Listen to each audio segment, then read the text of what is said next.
ఓం శాంతి. ETV life ఆధ్యాత్మిక్ channel ప్రేక్షకులకు స్వాగతం. మాన్సా కార్యక్రమానికి సుస్వాగతం. ఈరోజు మనం వీలునామా, భగవంతుడి వీలునామా గురించి తెలుసుకుందాం. మనకి వీలునామా అంటే ఏం గుర్తొస్తాయి? ఆస్తిపాస్తులు, ప్రాపర్టీస్ గుర్తొస్తాయి కదా. వీలునామా అంటే ధనం కదా. విల్ అంటే ఏం గుర్తొస్తుంది? ఓన్లీ ప్రాపర్టీ, ధనమే గుర్తొస్తుంది. దానికోసం ఎన్నో విధానాలు ఉంటాయి, చట్టాలు ఉంటాయి. పేపర్ మీద రాసి ఉండాలి, సంతకం ఉండాలి, సాక్షులు ఉండాలి. ఏ చిన్న ఇష్యూస్ ఉన్నా ఆ వీలునామా చెల్లచ్చు, చెల్లకపోవచ్చు కదా. అది చెల్లుతుందని గ్యారంటీ ఉండదు. వీలునామా అంటే ప్రాపర్టీ ఇష్యూస్. వీలునామా ఎవరు? తల్లిదండ్రులు పిల్లలకి విల్ రాస్తారు. భార్యాభర్తలు, అన్నదమ్ములు మధ్య విల్ చేసుకుంటారు. విల్ అంటే ఒకరి దగ్గర ఉన్న ప్రాపర్టీ ఇంకొకరికి ట్రాన్స్ఫర్ అవడమే వీలునామా. ఆ వీలునామా ద్వారా ఏం చేస్తుంది? వాళ్ళ దగ్గర ఉన్న ప్రాపర్టీని ఇంకొకరికి ట్రాన్స్ఫర్ చేస్తారు. అంటే ఒక ధనం విషయంలో చట్టబద్ధంగా ఇలా జరుగుతుంది. కానీ ఇంకా ఎన్నో విషయాలు ఉంటాయి. ఎలాంటి చట్టాలు, నియమాలు లేకుండానే మన నుంచి ఇంకొకరికి ఆ ప్రాపర్టీస్ ట్రాన్స్ఫర్ అవుతూ ఉంటాయి. అంటే వీలునామా అంటే ఒక ధనమే కాదు, విల్లు అంటే ఒక ధనం విషయమే కాదు, ఇంకా ఎన్నో విషయాలు ఉంటాయి. మనం వాటి మీద ధ్యాస పెట్టం, ఆలోచించాం. చూడండి, ఒక తల్లి తన పుట్టిన పిల్లవాడికి ఏం చేస్తుంది? తన సమయాన్ని ఫస్ట్ విల్ చేస్తుంది కదా. తను పడుకునే సమయం, పిల్లోడు ఏడుస్తుంటే రాత్రి నిద్రపోదు, ఫస్ట్ అబ్బాయికి తినిపించిన తర్వాతే తింటుంది. అంటే తను తినే సమయాన్ని, పడుకునే సమయాన్ని, అన్ని సమయాలు ఏం చేస్తుంది? తల్లి పిల్లోడికి విల్ చేస్తుంది. దీనికి ఎలాంటి రాతాపూత ఉండదు. ఉంటుందా? ఓన్లీ ధనానికే రాత ఉంటుంది. కానీ ఫస్ట్ ఏం చేస్తుంది? తల్లి తన సమయాన్ని అబ్బాయికి విల్ చేస్తుంది, పిల్లలకి విల్ చేస్తుంది. తల్లిదండ్రులు కేవలం సమయమే కాదు, తమ సమయము, సంకల్పము, శ్వాస అన్నిటినీ పిల్లలకి విల్ చేస్తారా లేదా? అంటే ఈ విషయాన్ని ఎవరు అర్థం చేసుకోరు, గుర్తించరు. ఈజీగా అంటారు, మాకు ఏమి ఇచ్చారని, ఏం ఆస్తిపాస్తులు ఇవ్వలేదు అంటారు. మా తల్లిదండ్రుల నుంచి మాకు ఏం రాలేదు, ఏం ప్రాపర్టీస్ లేవు, వాళ్ళు మాకు ఇచ్చింది లేదు, ఏమి ఇచ్చింది లేదు అంటారు. ఏమి ఇవ్వలేదు ఆ తల్లిదండ్రులు వాళ్ళ సమయాన్ని, శ్వాసని, సంకల్పాన్ని మనకి వీల్ చేయకపోతే, రాసి ఇవ్వకపోతే, వాళ్ళు తన దగ్గర ఉన్నదంతా మనకి పెట్టకపోతే పిల్లలు ఎలా పెరిగి పెద్దవాళ్ళు అవుతారు? కేవలం ధనాన్ని రాసించుంటే ఆ ధనంతోనే, అంటే మనల్ని సంరక్షించే వాళ్ళు, మనకి ప్రేమ చూపించే వాళ్ళు, మనల్ని అర్థం చేసుకునే వాళ్ళు, మన వెంట ఉండి నడిపించే వాళ్ళు లేకపోతే మనం పెరిగి పెద్దవాళ్ళు అవుతామా? అప్పుడు మన పేరు మీద కోట్ల ఆస్తున్నా కానీ మనల్ని పెంచి పోషించే వాళ్ళు లేకపోతే మనం పెరుగుతాం ఎట్లా? ఆ ధనాన్ని ఉపయోగించుకుంటాం ఎట్లా? ఆ ధనం ఉన్న వ్యర్థమే కదా.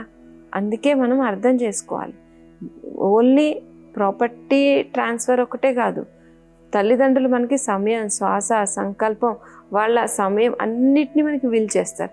దానికి ఎంత వాల్యూ ఉంటుంది? అందుకే తల్లిదండ్రులకి రుణపడతారు అంటారు. తర్వాత మనం స్కూల్కి వెళ్ళి చదువుకుంటాం, సంస్కారవంతులుగా అవ్వాలని. మనకి టీచర్స్ మనకి ఏం నేర్పిస్తారు? క్రమశిక్షణ నేర్పిస్తారు, ఎన్నో విధానాలు, పద్ధతులు నేర్పిస్తారు. అంటే టీచర్ల నుండి మనం ఏం నేర్చుకుంటాం? జీవిత విలువలను విల్ చేస్తారు. అంటే వాళ్ళ నుంచి మనకి ఏమవుతాయి? క్రమశిక్షణ నేర్చుకుంటాము. ఎలా ఉండాలి, ఎలా మర్యాదగా ఉండాలి, ఎలా పద్ధతిగా ఉండాలి, అంటే జీవన వాల్యూస్ని విల్ చేస్తారు. వాళ్ళ నుంచి మనకి వాల్యూస్ ట్రాన్స్ఫర్ అవుతాయి. ఇంకా ప్రకృతి అయితే హద్దులు లేకుండా మనకి ఇస్తుంది. అంటే మనిషి మనుగడకు కావాల్సిన వనరులన్నీ ఎక్కడి నుంచి తీసుకుంటున్నాం? మనం ప్రకృతి నుంచి తీసుకుంటున్నాం. ప్రకృతి మనకు కావాల్సిన సుఖ సౌకర్యాలన్నీ, తన సంపదలన్నీ మన సుఖ సౌకర్యాల కోసం విల్ చేస్తుంది. చూడండి, నదిలో నీళ్లు ఉంటాయి, నది తాగుతున్న నీళ్లు మనం తీసుకుంటాం.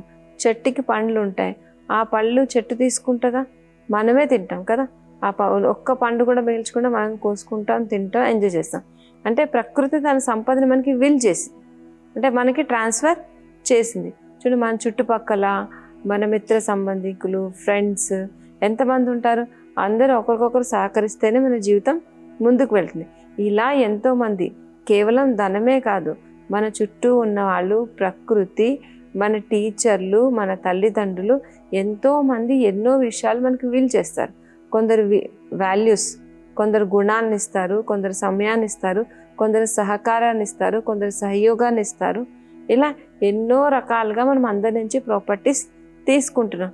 కానీ ఎప్పుడు మనకి మన ధ్యాస ఎప్పుడు ధనం మీదే ఉంటుంది. ఇంతమంది నుంచి ఇన్ని పొందుతున్నామనే ఆలోచన మనిషికి ఎప్పుడు ఉండదు. ఎప్పుడు మన ధ్యాస ఎలా ఉంటుందంటే ఎవరి నుంచి ఏం తీసుకోవాలనే ఆలోచనే ఉంటుంది తప్ప మనమే ఇవ్వాలనే ఆలోచన చాలా తక్కువ ఉంది. ఇప్పుడు చూడండి, మనము మన దగ్గర డబ్బుతో పెట్టుబడి పెట్టి బిజినెస్ చేస్తే ఏమవుతుంది, మనం పెట్టుబడి పెడతాం, బిజినెస్ చేసుకుంటాం. అలా కానీ ఒకరి నుంచి డబ్బులు తీసుకుని మనం పెట్టుబడి పెట్టి బిజినెస్ చేస్తే ఏమవుతుంది, రుణపడతాం. అంటే మళ్ళీ మనకు అప్పు తీర్చాల్సి ఉంటుంది, వడ్డీ కట్టాల్సి ఉంటుందా లేదా? అలాగే మనం అందరి నుంచి తీసుకుంటున్నాం, తీసుకుని అందరూ వీలు చేసిన శక్తులతో మన లైఫ్ని మనం నడుపుతున్నాం, మన మనుగడ సాగుతుంది. అంటే ఏమవుతుంది, మనం అందరికీ రుణపడుతున్నాం, అందరి నుంచి తీసుకుంటున్నాం కాబట్టి అందరికీ ఇవ్వాల్సిన పరిస్థితి కూడా ఉంటుంది. మరి అసలు నిజంగా ఏ ప్రాపర్టీ ఉంటే మనం సుఖంగా ఉంటాం, శాంతిగా ఉంటాం? సుఖం శాంతి ఉండాలంటే మన దగ్గర ఏం ప్రాపర్టీ ఉండాలి, ఆ ప్రాపర్టీ కోసం ఏం చేయాలి, మనం ఒక్కసారి ఆలోచించాలి. నిజంగా జీవితంలో ఒక ధనం ఉంటేనే సరిపోదు. ధనంతో మనం సుఖశాంతుల్ని కొనలేం, ఆరోగ్యాన్ని కొనలేం. కొనగలుగుతామా? సౌకర్యాన్ని కొనగలుగుతాం, సాధనాన్ని కొనగలుగుతాం, కానీ సుఖశాంతుల్ని కొనలేం. ధనం ఒక్కటే అన్నీ కాదు, ధనం కంటే విలువైంది జీవితంలో సుఖశాంతులు ఉండాలి, ఆరోగ్యం ఉండాలి. మరి సుఖశాంతులు, ఆరోగ్యం ఏ ప్రాపర్టీ ద్వారా మనకు వస్తాయి? నిజమైన ప్రాపర్టీ ఏంటి? మన లైఫ్లో నిజమైన ప్రాపర్టీ ఏంటంటే గుణాలు, శక్తులు, శ్రేష్ఠ కర్మలు, వ్యవహారం, ఇవన్నీ మనకి ప్రాపర్టీ. మరి ఈ ప్రాపర్టీ మనకి ఎవరు విల్ చేస్తారు? చూడండి, ఎవరైనా వీల్నామా రాస్తే వాళ్ళు చనిపోయిన తర్వాత అది యాక్టివేట్ అవుతుంది, ఆ ప్రాపర్టీ వాళ్ళకు వస్తుంది. కానీ మన జీవితంలో సుఖంగా శాంతిగా ఉండాలంటే జ్ఞానం అనే ధనం ఉండాలి. ఆ ధనాన్ని ఎవరు విల్ చేస్తారు? స్వయంగా భగవంతుడు. భగవంతుడు తన దగ్గర ఉన్న జ్ఞాన సంపద, జ్ఞానం అనే ధనాన్ని మనకి విల్ చేస్తున్నాడు, రాసి ఇస్తున్నాడు. అంటే దీనికోసం ఏమి పేపర్లు అవసరం లేదు, చట్టాలు అవసరం లేదు, ఏం అవసరం లేదు. మనం భగవంతుని తండ్రిగా భావిస్తే ఆయన ఏమిస్తాడు మనకు? రోజు జ్ఞానధనం. ఏ తండ్రి అయినా లైఫ్లో ఎంతో కొంత ధనాన్ని ఇవ్వగలుగుతాడు, కానీ భగవంతుడు తన దగ్గర ఉన్న జ్ఞానధనాన్ని ఇస్తున్నాడు. ఈ జ్ఞానధనమే అన్నిటికంటే పెద్ద ప్రాపర్టీ. మరి చూడండి, ఎవరైనా మనకి ప్రాపర్టీ ఇచ్చారు, ఆ ప్రాపర్టీ మన సొంతం ఎప్పుడవుతుంది? ఆ ప్రాపర్టీని వాడుకుంటే మన సొంతం అవుతుంది కదా. అలాగే భగవంతుడు ఇచ్చే జ్ఞానధనం ఇది చాలా విలువైంది. దీనికి ఎంత మనం విలువ కట్టలేం. అలాంటి ధనాన్ని భగవంతుడు మనకి రాసిస్తున్నాడు. మరి అలాంటి ధనం తీసుకోవడానికి మన దగ్గర సమయం లేదు. ఇప్పుడు చూడండి, ఎవరైనా 10 రూపాయలు ఇస్తుందంటే వాళ్ళ వెనక పడి మొత్తం సమయం అంతా వాళ్ళకి ఇచ్చి ఆ 10 రూపాయలు వచ్చేందుకు తలకిందులుగా తపస్సు చేస్తాం. కానీ భగవంతుడు ఇంత వాల్యుబుల్ జ్ఞాన ధనాన్ని ఇస్తున్నాడు, అంటే వినాశనం కాని ధనాన్ని మనకి ఇస్తున్నాడు. మరి ఆ ప్రాపర్టీ ఆయన మనకి రాసిస్తుంటే ఆ ప్రాపర్టీని తీసుకునే సమయం, ఆధ్యాత్మిక జ్ఞానం వినే సమయం మన దగ్గర కనపడట్లేదు. మరి సమయం ఆయనకి ఇవ్వకపోతే ఆ ప్రాపర్టీ మన సొంతం ఎలా అవుతుంది? జ్ఞాన ధనాన్ని మనం తీసుకోవాలి, ఆ ధనాన్ని ఉపయోగించుకోవాలి. జ్ఞానం ధనం. ఆ ధనం ఎప్పుడైతే మనం జ్ఞానాన్ని మననం చేస్తామో ఆ జ్ఞానధనం ఏమవుతుంది? శక్తి అవుతుంది. ఆ శక్తి ఎప్పుడైతే కర్మలో వస్తుందో గుణం అవుతుంది. అప్పుడు ఆ జ్ఞానధనం మన సొంతం అవుతుంది. మరి భగవంతుడు ఇచ్చే జ్ఞానాన్ని మనం ఎంత మన కర్మల్లో తీసుకొస్తామో, ఆ ధనాన్ని ఎంత వాడుకుంటూ ఉంటామో అది ఎలా ట్రాన్స్ఫర్ అవుతుంది? గుణాలు. ఆ గుణాలు, శక్తులే మన ప్రాపర్టీ. నిజమైన ప్రాపర్టీ ఏంటి? జ్ఞానం, గుణాలు, శక్తులు. భగవంతుడు కలియుగ అంతిమ సమయంలో ఈ ప్రాపర్టీ ఇవ్వడానికి మన ఎదురుగా నిలబడ్డాడు. ఆయన మనకి విల్ చేస్తున్నాడు. ఎవరైతే జ్ఞానం, గుణాలు, శక్తులనే ప్రాపర్టీ తీసుకుంటాడో వాళ్ళు విల్ పవర్ అంటే మనోబలం పెరుగుతుంది. వాళ్ళు మానసికంగా శక్తిశాలిగా అవుతారు. ఎలాంటి పరిస్థితి వచ్చినా, ఎలాంటి సమస్య వచ్చినా, దేన్నైనా అంటే ఈ కలియుగంలో వచ్చే భయంకరమైన పరిస్థితులను దాటడం వాళ్ళకి ఈజీ అయిపోతుంది. మరి ఆ ప్రాపర్టీ అని ఫ్రీగా రాసిస్తున్నప్పుడు తీసుకోవాలి కదా, తీసుకోవడం మన బాధ్యత కదా. తండ్రి ఏం చేస్తాడంటే 4 పిల్లలు ఉంటే ప్రాపర్టీ పంచుతాడు. తన దగ్గర ఉన్న ఆస్తిని భాగాలుగా చేసి ఎంతమంది పిల్లలు ఉంటే అంతమందికి పంచుతాడు. ఎంతమంది ఎక్కువ పిల్లలు ఉంటే ఆ ప్రాపర్టీ అంత తగ్గిపోతుంది. కానీ భగవంతుడు ప్రాపర్టీ పంచడు. ఆయన పంచుతాడా ప్రాపర్టీ? ఆయన దగ్గర ప్రాపర్టీ తరగని ప్రాపర్టీ ఉంది. జ్ఞానధనం, గుణాలు, శక్తులు అనే సంపద తరగని సంపద ఉంది. ఆయన ఏమంటున్నాడంటే ప్రాపర్టీ తీసుకోమంటున్నాడు. మనం ఎంత తీసుకుంటే మన సొంతం అవుతుంది. అక్కడ లౌకికంగా తండ్రి పంచి విల్ రాస్తాడు. కానీ ఈ తండ్రి ఏం చెప్తున్నాడు? ఈ ప్రాపర్టీ నేను విల్ చేసేసాను, నీకు ఎంత కావాలంటే అది తీసుకో, నువ్వు ఎంత వాడుకుంటే అది నీ సొంతం అవుతుంది, ఎంత తీసుకుంటే అది నీ సొంతం అవుతుంది. మరి తీసుకోవడానికి మనం ఇచ్చేవాడు అలసిపోడు, తీసుకునేవాడు అలసిపోతాడు. ఇచ్చే చెయ్యి ఎప్పుడు రెడీగానే ఉంది, మరి తీసుకునే మన బుద్ధి రెడీగా ఉండాలి కదా. మరి ఆ ప్రాపర్టీ మనం తీసుకోవాలంటే మనం ఏం చేయాలంటే భగవంతుణ్ణి మనవాడిగా చేసుకోవాలి. ఆయన్ని మనవాడిగా చేసుకుంటే మన బుద్ధి ఆయనతో కనెక్ట్ చేస్తే ఆ ప్రాపర్టీ మన దగ్గరికి వస్తుంది. మనం ఆయన పిల్లలైతే, వారసులైతే ఆ ప్రాపర్టీ మనకు వస్తుంది. మరి భగవంతుడు తన సర్వ సంపదలు, జ్ఞానం, గుణాలు, శక్తులు అన్ని ప్రాపర్టీలు ఇవ్వడానికి ఆయన రెడీగా ఉన్నాడు. మనం ఏం చేస్తున్నాం? భగవంతుడా కొంచెం అది ఇస్తావా, కొంచెం ఇది ఇస్తావా, కొంచెం కొంచెం అడుగుతున్నాం. భగవంతుడు కొంచెం కాదు మొత్తం తీసుకొని ఆయన చెప్తాడు. అయితే దీనికి ఒక చిన్న కథ. ఒక దేశంలో ఒక రాజు ఉంటాడు. ఆయనకి చాలా దాన పుణ్యాలు చేయడం అంటే చాలా ఇష్టం. అయితే ఒకసారి ఆయన ఏం చేశాడంటే మొత్తం ఆయన ఆయన తన అన్ని సంపదలు పెట్టేటి దగ్గర చాటింపేశాడు అనమాట రాజ్యంలో. ఇప్పుడు ఈ రాజు అన్ని దానం చేయాలనుకుంటున్నాడు, ఎవరికి ఏది కావాలంటే అది తీసుకోండి అని చెప్తారు. అప్పుడు ఆ దేశంలో ప్రజలందరూ వస్తారు ఆ ప్రాపర్టీ తీసుకోవడానికి. ఆయన బంగారం బంగారం పెడతాడు, వజ్రాలు, బట్టలు, రకరకాల తినే వస్తువులు అన్నీ పెడతాడనమాట. అయితే అందరూ ఎవరికి ఇష్టం అంటే కొందరేమో తినే వస్తువుల దగ్గరికి వెళ్తారు, కొందరు బట్టల దగ్గరికి వెళ్తారు, కొందరు వజ్రాలు తీసుకుంటారు, కొందరు నగలు తీసుకుంటారు. ఎవరికి నచ్చిన వాళ్ళు తీసుకుంటూ ఉంటారు అనమాట. రాజు ఎంత ఎంత కావాలంటే అది తీసుకోమని చెప్తాడు. అయితే రాజు చూస్తుంటాడు. అయితే ఒక అమ్మాయి మాత్రం ఏమీ తీసుకోదు, బంగారం తీసుకోదు, ఎటు అలా నిలబడి ఉంటుంది. అయితే అందరూ సాయంత్రం అవుతుంటుంది, అందరూ అన్నీ తీసుకుంటుంటారు. ఒకరు నగలు తీసుకుంటారు, ఒకరు ఒకటి తీసుకుంటారు, ఎవరికి నచ్చింది వాళ్ళు ఒకరు వస్తువులు తీసుకుంటారు, అన్నీ తీసుకుంటారు. రాజు గమనిస్తాడు, సాయంత్రం అవుతుంది కానీ ఈ అమ్మాయి ఏం తీసుకోవట్లేదు, ఎందుకు ఏం తీసుకోవట్లేదు అని చూసి చివరికి ఆ అమ్మాయిని పిలిచి అడుగుతాడు. మరి ఇన్ని ఉన్నాయి కదా, ఇక్కడ బట్టలు ఉన్నాయి, నగలు ఉన్నాయి, వజ్ర వైడూర్యాలు ఉన్నాయి, తినే వస్తువులు ఉన్నాయి, ఇంకా వాడుకునే వస్తువులు ఉన్నాయి, ఇన్ని ఉన్నాయి కదా, మరి ఏదో ఒకటి సెలెక్ట్ చేసుకో, నీకు నచ్చింది తీసుకో అని చెప్తాడు. నీకు ఏది కావాలంటే తీసుకో, అన్నీ కావాలంటే కూడా తీసుకో అని చెప్తాడు. ఆ అమ్మాయి ఏమంటే నాకు ఏం వద్దు అంటే, మరి వద్దంటే ఎలా, మరి వచ్చేవెందుకు ఏదో తీసుకోవాలి కదా అంటే, ఆ అమ్మాయి ఏమడుతుందంటే నాకు వస్తువులు వద్దు, నగలొద్దు, ఆభరణాలు వద్దు, మీరే కావాలని అడుగుతుంది. అంటే రాజు చేయి పట్టుకుంటుంది, అంటే రాజుని సొంతం చేసుకుంటుంది. మరి రాజుని సొంతం చేసుకుంటే ఏమవుతుంది, ఆమెకు అన్నీ ఉన్నట్టే కదా, కొంచెం కొంచెం తీసుకోవాల్సిన అవసరం ఉంది. ప్రజలందరూ ఏం చేశారంటే కొంచెం కొంచెం తీసుకుని సంతృప్తి పడ్డారు. నగలు తీసుకున్నా, వజ్ర వైడూర్యాలు తీసుకున్నా కొన్ని రోజులే ఉంటాయి, మళ్ళీ అయిపోతాయి కదా, చిన్న విషయాలు. అలాగే మనం కూడా భగవంతుడు ఏం చెప్తున్నా అంటే, నేను నీ వాడిని, నా దగ్గర ఉన్న ప్రాపర్టీ అంతా నీదే అని పరమాత్మ చెప్తే మన బుద్ధి అల్పబుద్ధి. అందుకే భగవంతుడా నాకు కారు ఇస్తావా, మా అమ్మాయి మ్యారేజ్ అవ్వాలి, మా అబ్బాయి ఉద్యోగం రావాలి, అలా చిన్న నాకు బిల్డింగ్ ఉండాలి, లేకపోతే నా ఈ పని అయిపోవాలి, ఆ పని అయిపోవాలని మన ధ్యాస వీటి మీద ఉంది. అంటే రాజు భగవంతుడి మీద లేదు. అంటే ఆ అమ్మాయి ధ్యాస ఎవరి మీద ఉంది? రాజు పైన ఉంది. ఈ చిన్న వస్తువుల పైన లేదు. రాజు సొంతం అయితే రాజ్యం సొంతం అవుతుంది, మొత్తం అన్ని అధికారాలు ఆమె చేతికి వస్తాయి. అలా ఆలోచించింది. కానీ మన ఆలోచన అలా లేదు. మనం చిన్న విషయాలు, ఇది పూర్తయిపోవాలి, అది పూర్తయిపోవాలి, ఇది రావాలి, అది రావాలి, చిన్న విషయాల్లో మన బుద్ధి చిక్కుపోతుంది. భగవంతుడు ఏమంటున్నాడంటే, నన్ను మీ వాడుగా చేసుకోండి, నా చేయి పట్టుకోండి, నాకు వారసులు అవ్వండి, నా ప్రాపర్టీ అంతా మీదే. అంటే ఇప్పుడు మనం ఏం చేయాలంటే, మనం చిన్న విషయాల్లో చిక్కోకుండా, వస్తువులు, వ్యక్తులు, వజ్ర వైడూర్యాలు వీటిలో చిక్కోకుండా మన మనసుని భగవంతుడి మీద కేంద్రీకరించడం నేర్చుకోవాలి. ఎప్పుడైతే మనసు బుద్ధితో భగవంతుడితో కనెక్ట్ అవుతామో అప్పుడు మనం జ్ఞానం, గుణాలు, శక్తులు అన్ని ప్రాపర్టీస్ తీసుకోగలుగుతాం. మరి ఈ ప్రాపర్టీస్ ఒక జన్మకే కాదు, ఎవరైనా మనకి విల్ చేస్తారు, సరే 100 కోట్ల ఆస్తి రాసి ఇవ్వనివ్వండి, ఆ 100 కోట్ల ఆస్తి రాసి ఇచ్చినా ఒక జన్మకే ఉంటుంది, ఆ జన్మకే ఉంటుంది ఆ ఆస్తి. తర్వాత నెక్స్ట్ జన్మకి అది ఉండదు. మళ్ళీ ఇంకో జన్మ తీసుకుంటే మళ్ళీ మనం ప్రయత్నం చేసుకోవాలి, మనం సంపాదించుకోవాలి, మనం కష్టపడాలి. కానీ భగవంతుడు ఇచ్చే ఈ సంపద జన్మలకి మనతో పాటు వస్తుంది. ఈ జ్ఞానం అనే సంపద, దీనికి వినాశనం ఉండదు. ఈ జ్ఞానాన్ని మనం ఎంతైతే కర్మల్లో తీసుకొస్తామో అది గుణాలు, సంస్కారాల్లో మారి ఈ సంస్కారం మా జన్మలకి మనతో పాటు వస్తుంది.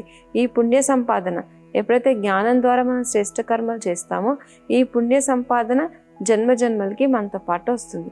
ఇప్పుడు మన ధ్యాస దేని మీద ఉండాలి? భగవంతుడు ఇచ్చే ప్రాపర్టీ, అన్నిటికంటే విలువైన ప్రాపర్టీ.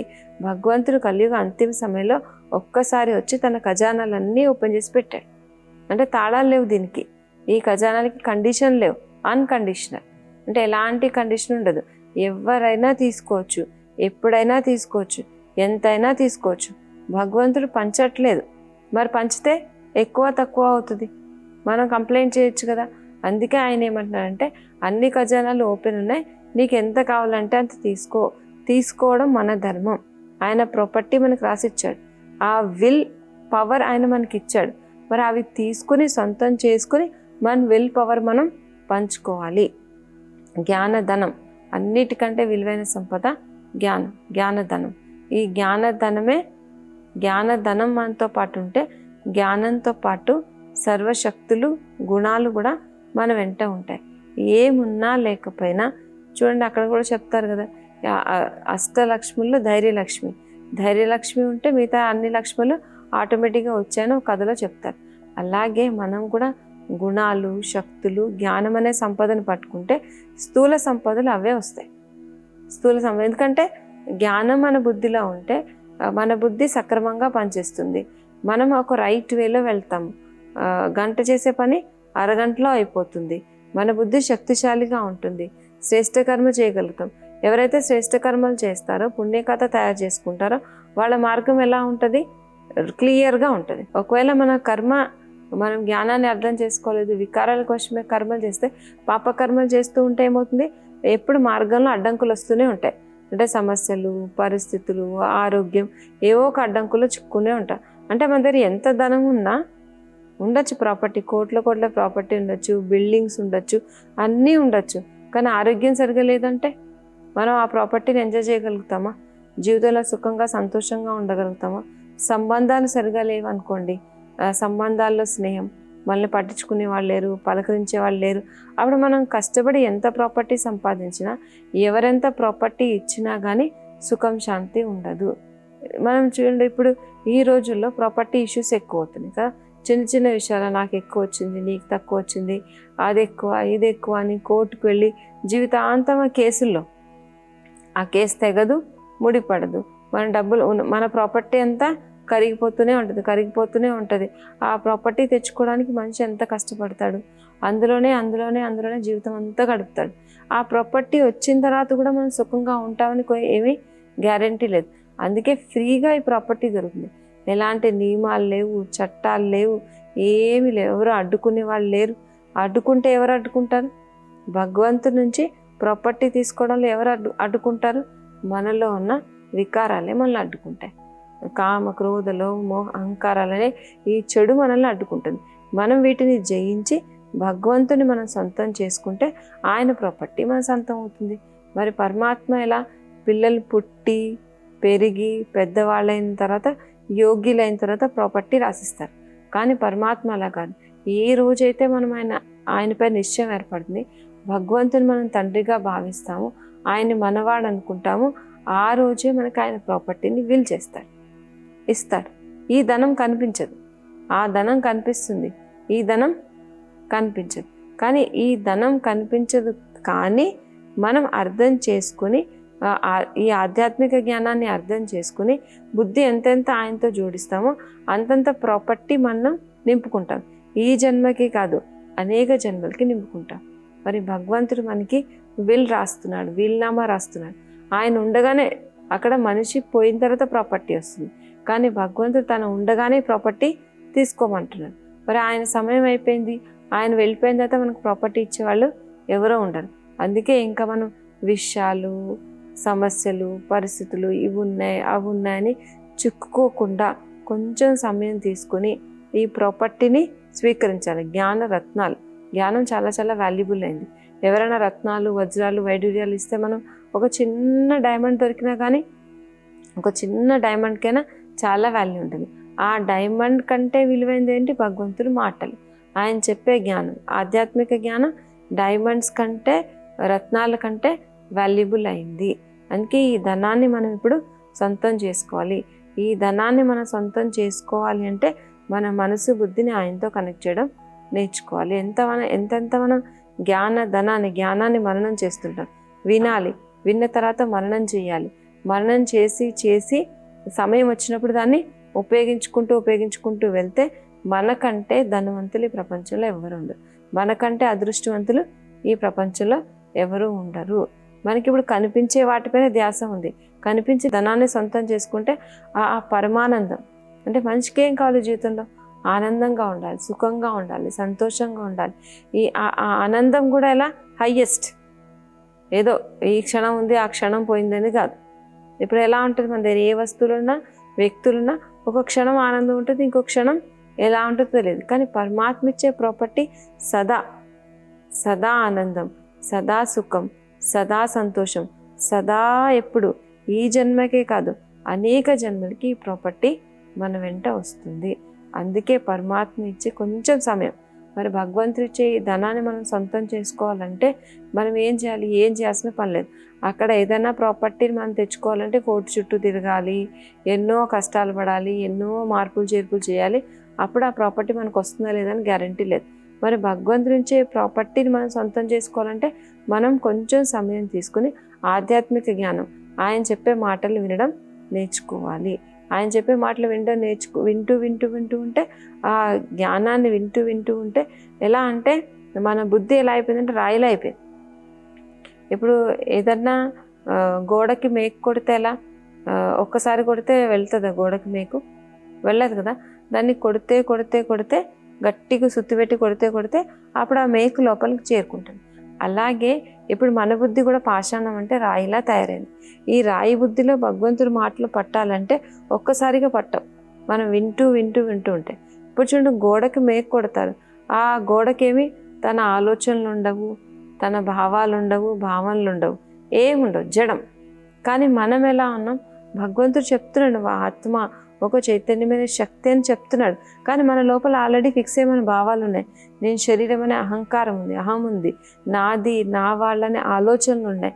మరి ఈ ఆలోచనలు దాటి భగవంతుడి జ్ఞానం లోపలికి వెళ్ళాలి అంటే మనం ఏం చేయాలి? సాధన చేస్తూ ఉంటేనే వెళ్తుంది. ఈ రాయి బుద్ధిలో ఆయన చెప్పినంటే పాత్ర. ఇప్పుడు మనం పాలు తీసుకోవాలనుకోండి, ఎలా అంటే అలాంటి పాత్ర తీసుకెళ్తే పాలు విరిగిపోతాయి. అలాగే మన బుద్ధి అనే పాత్రను కూడా మనం రెడీ చేసుకోవాలి. ఎప్పుడైనా మన బుద్ధి అనే పాత్ర రెడీ అవుతుందో, మన బుద్ధి ఎంత పవిత్రంగా ఉంటుందో అంత భగవంతుడు చెప్పే జ్ఞాన రత్నాలు మన బుద్ధిలో నిలబడతాయి. రత్నాలు మన బుద్ధిలో ఎలా ఉంటుంది? ప్రశాంతమైన జీవితం ఉంటుంది. ఇప్పుడు రాళ్ళు ఎలా ఉంటే సౌండ్ ఎక్కువ వస్తాయి కదా.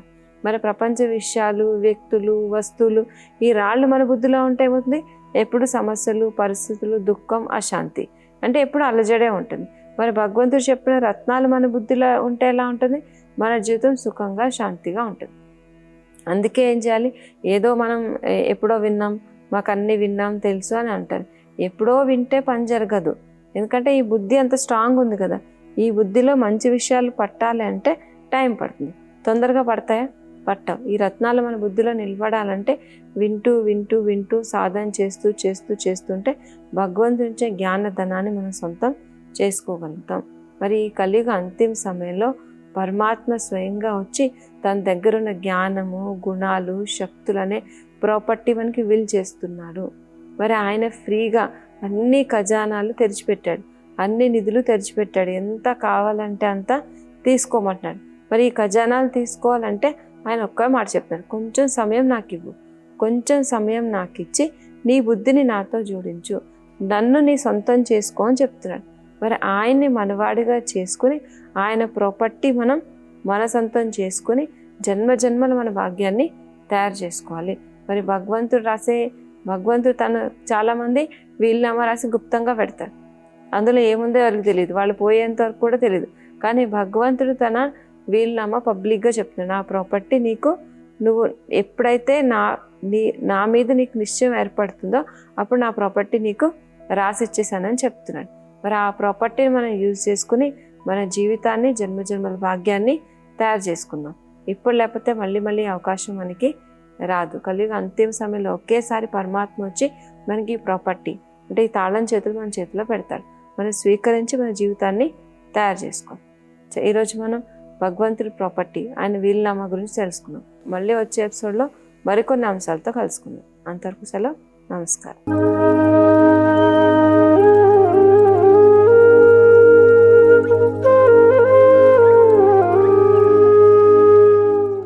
ఈ కార్యక్రమాన్ని తిరిగి చూడాలనుకుంటే www.youtube.com/@ETV Life Spiritual లో చూడవచ్చు.